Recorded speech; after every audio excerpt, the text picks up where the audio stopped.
This was after President Uhuru Kenyatta was named as the new E.A.C chairman at the first virtual Head of State Summit, and former EALA Member of Parliament Peter Mathuki named as the E.A.C Secretary General. With the Kenyan pair at the helm, a lot will be expected of the capital, Nairobi. Earlier, my colleague Jesse Rogers discussed the fortunes for Kenya in the E.A.C with Dr. Kevit Desai, the Principal Secretary at the Ministry of E.A.C Affairs. Listen in. Gating this chairmanship position, what exactly does it mean for Kenya to have the rotational chairmanship position, as you paint a picture or sort of a roadmap on the one-year expectations in what we hope to achieve? Well, indeed, Jesse, this is the second time that we, as Kenya, we will be chairing the E.A.C after several years, and indeed this opens up profound opportunities, very exciting from all perspectives, whether it's the promotion of what we are doing as a nation with respect to the vision of the Big Four agenda, the manufacturing sector, the health sector, the areas of the construction sector, and indeed, the agricultural sector.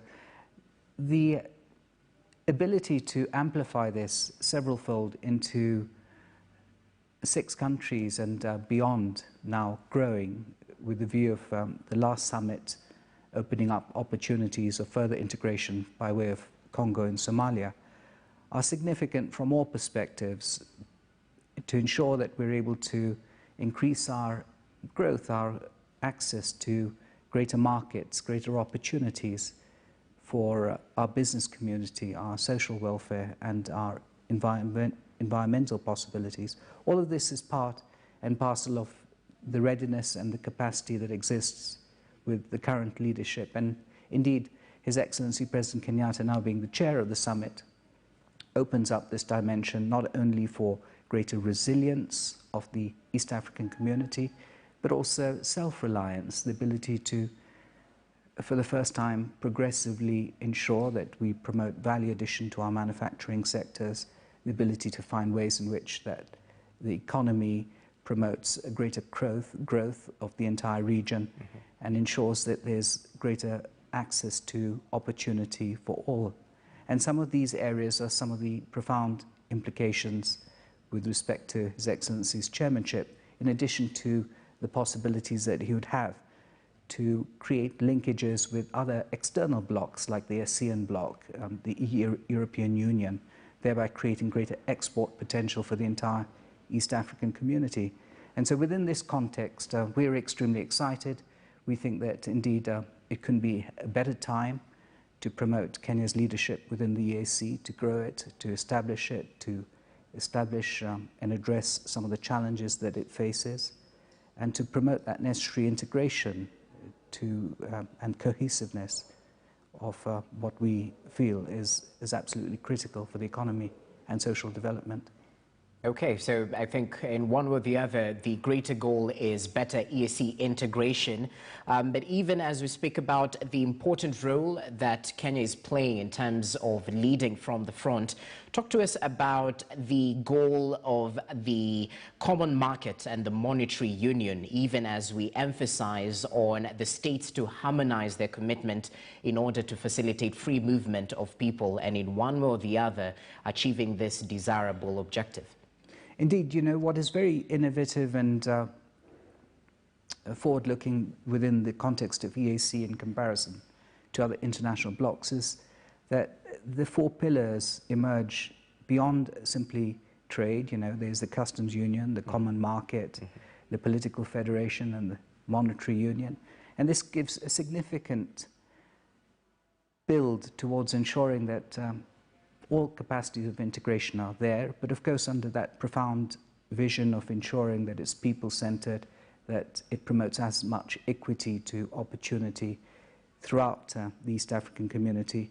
Within this context of the common market, much has been achieved by way of ensuring that we're able to address progressively the non-tariff barriers, and increasingly we will be looking at new systems and structures in order to promote greater efficiency, in this case, of challenges that we face, in addition to the overall efforts that we're putting in place to secure value chains and to realize that ambition from produce to production of key value chains like agriculture, construction, and other key areas of manufacturing possibilities, and to integrate this to promote access to markets, to establish a systematic view of markets by ensuring that we not only address collectively as E.A.C.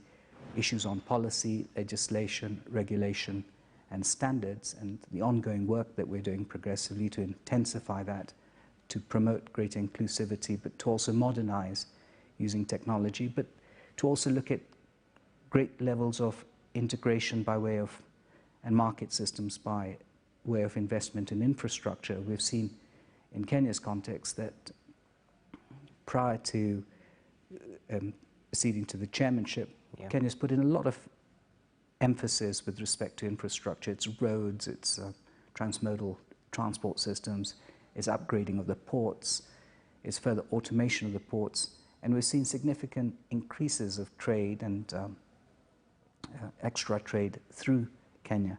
The objective would be to ensure that these systems not only benefit the existing transport industry, but also create a profound infrastructural capability for intra-trade, which currently stands at 12%, is a concern for the E.A.C, but by all means shows the incredible potential and the excitement of how we now transform our leadership to promote that capacity for intra-trade and through value chains and efforts with respect to cross-border markets to promote equity and access to the common farmer, small-scale farmer who's able to reach and access greater markets beyond simply national markets. And I think that this indeed is all the promise with respect to the infrastructure, the coordination, the ability to build capacity as far as skills.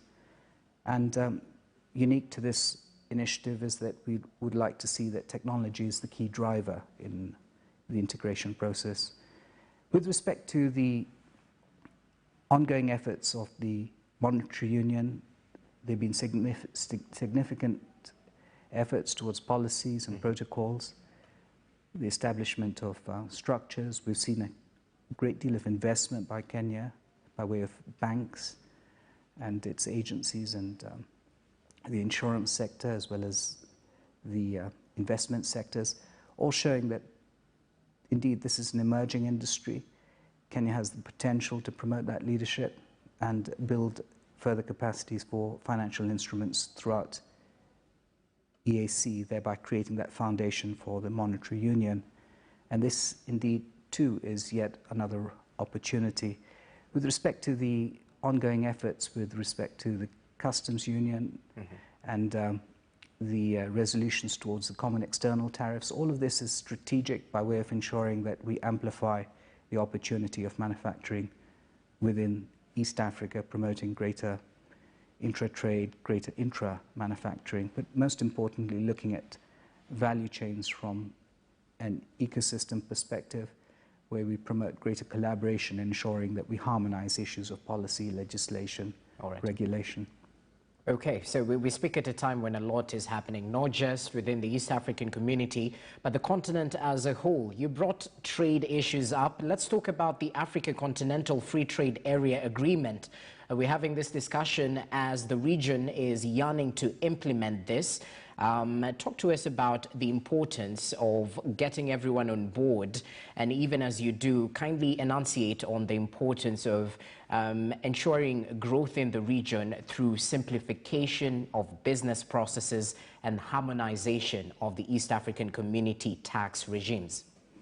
Indeed, you know, the potential for continental-wide manufacturing prowess is access to markets. And it's with this in mind, with a strong E.A.C, a fully integrated E.A.C, an ability for us to develop the necessary systemic structures towards common markets, which include, you know, issues of policy, legislation, the regulatory environment, the common standards to illustrate further, the ability to create, to implement, to verify standards, create a predictable environment for business, an environment which enables them to ensure that they're able to innovate, to invest, to address new global industries which are now coming in COVID times, which include, the growth of technology, as we've seen, or the growth of the construction sector or the retail sector. All of these are, in a sense, booming industries now in this COVID time and COVID era. And so it's that ability to have that agility as far as markets are concerned and have that capacity to access such markets. Of course, infrastructures are also important, like roads and ports and so on. But in addition to that, the ability to find ways in which we coordinate. And so the E.A.C. plays a central role in this within the context of being one of the most important and successful blocks in the world, to take a lead, to build a platform and capacity to ensure that its fully integrated systems are then able to be devolved. To illustrate one recent example is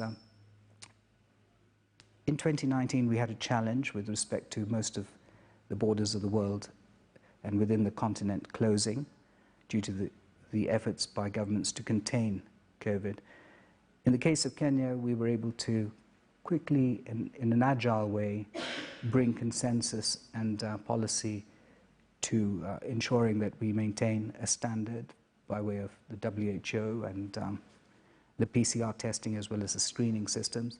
That led to various other frameworks and policies and structures which ensured that in most cases, our borders were open. This promoted access to trade across the region. Further to that, in a meeting with respect to the continent, which included COMESA and SADC, they decided to implement the same system in order to ensure that trade continues within the continent. And so these significant achievements go to show how integration creates the possibilities and the promise that indeed African Free Trade Area is a reality and a very successful opportunity by way of how we are able to harmonize key systems and structures to promote cross-border trade, cross-border manufacturing, and markets which would be attractive to new businesses and opportunities for further innovation and investment. Okay, that's really proper. We'll get to talk about cross-border markets a little bit later on. But, speaking of challenges, it's been a difficult year, the globe over, in terms of fighting the COVID-19 pandemic. I'd be curious to know what exactly the State Department for East African Community has done and achieved in this period of 1 year. And perhaps you can highlight the operational challenges so we know where we are, what exactly needs to be done in order to strengthen the integration agenda of the East African community. Within the context of the COVID times, indeed, we've been greatly challenged. We have seen tremendous challenges with respect to ensuring that the transboundary systems with respect to trade and so on have been efficient. We've seen the challenges with respect to communities that trade across borders and their trade and their livelihoods being affected, but also some of the other challenges which are social in nature with respect to gender-based violence and some of the key areas that we need to look into as far as government policy and intervention is concerned. Of course, the government's efforts to date with respect to the containment are progressive. The vaccination programs, the efforts that we've put with respect to the containment through zoning, but also the appeal to the conscience of the citizens in order to consistently partner with government in order to fulfill the laid down protocol of social distancing and wearing a mask and sanitizing and so on. And I think that this provides the greatest hope with respect to addressing some of the challenges we have. With respect to cross-border trade, this has bounced back. Indeed, our efforts by way of technology, the applications and the truck driver and transport industry collaboration and partnership with government is on a weekly basis, and it's through this we've been able to address systematically all the issues that had created a huge disruption to their services. And we do have to realize that indeed the transport industry is one of the most important industries we have. The truck driver industry is a continental program, and therefore as government we would like to secure that ecosystem and ensure that it is as sustainable and resilient as possible.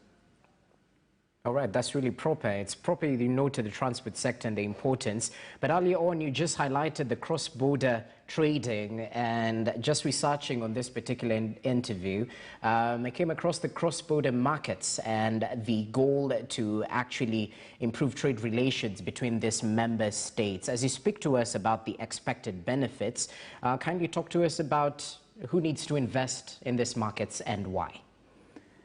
Indeed, Jesse, this is one of the most important times for investment. We have seen, of course, a growing investment by various other countries like China and India, and indeed even continental programs too.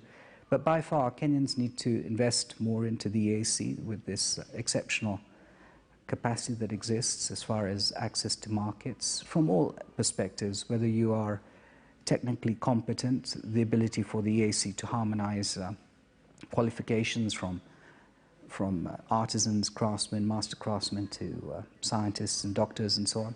And so those cross-border services are absolutely critical. The ability for us to take a much larger view of manufacturing and what we're doing in Kenya as far as a Big Four agenda, and see to it that we create interdependent value chains throughout the E.A.C.